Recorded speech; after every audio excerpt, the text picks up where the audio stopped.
Xin chào các bạn, mình là Huy và mình làm phần tiếp theo. Đây là phần 2. Do ngày hôm qua mình làm, do có bố mẹ mình gọi mình đi học bài nên mình phải nghe thôi.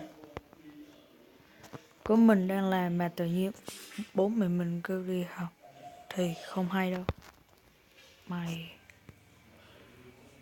Mày láo cá.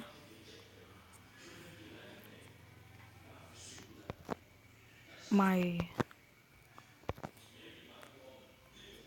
chuẩn bị sử dụng chiếc đèn rồi. Xuống nước.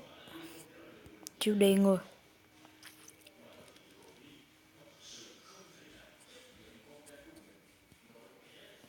Đây là 3 con này của mình. Các bạn thích sao? Các bạn hãy subscribe và like cho mình và đăng ký kênh video của mình để mình có thể làm được những clip tiếp theo cho các bạn coi. Hello, xin chào tạm biệt và hẹn